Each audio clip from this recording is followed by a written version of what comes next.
નમસ્કાર મિત્રો, સ્વાગત છે ફરી એકવાર તમારી યુટ્યુબ ચેનલ ગુજરાતી સાહિત્ય વિદ્યાકુંજ ચેનલમાં. હું નિકુંજ પર આપ સૌનું તહે દિલથી સ્વાગત કરું છું. આજના વિડીયોમાં વાત કરવાના છે મિત્રો 60+ વર્ષ ઉંમરના ગુજરાત સરકારના પેન્શનરો અને નિવૃત્ત કર્મચારીઓ તેમજ સિનિયર કર્મચારીઓ માટે સરકારે કરી મોટી જાહેરાત. લોકસભા ચૂંટણી પહેલાં લેટેસ્ટ જાહેર કરવામાં આવ્યું છે. તે આપણે વિડીયોમાં ચર્ચા કરવાના છીએ. તે પહેલાં મિત્રો વોટ્સઅપ ગ્રુપ, ટેલિગ્રુપ બંને બનાવે છે. લિંક ડિસ્ક્રિપ્શન મૂકું છું. તમારા ચેનલ પર સરકારી કર્મચારી બાબતે, નિવૃત્ત કર્મચારી બાબતે, પેન્શન બાબતે, ડીએ બાબતે હરેક માહિતી પહોંચાડવામાં આવે છે. તો ચેનલ સબસ્ક્રાઈબ કરવાનું ભૂલશો નહીં. ચાલો વિદ્યાર્થી મિત્રો, વધારે સમય બગાડતા વિડીયોની શરૂઆત કરીએ છીએ.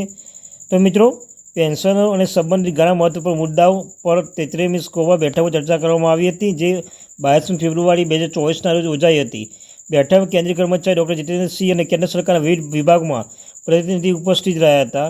3 એપ્રિલ 2024ના રોજ બેઠક મિનિટ જાહેર કરવામાં આવ્યા હતા. અને પેન્શનો 1 વર્ષમાં એકવાર મફત આરોગ્ય તપાસ કરવાની સુવિધા મળશે.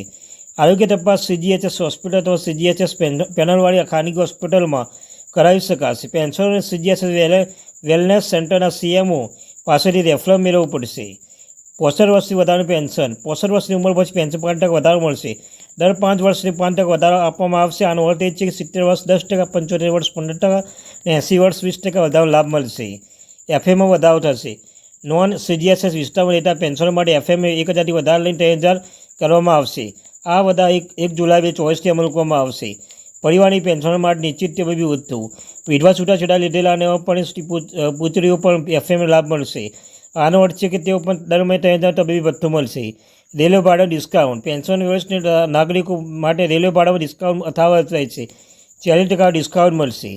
Thank you very much watching video. જય હિન્દ, જય ભારત.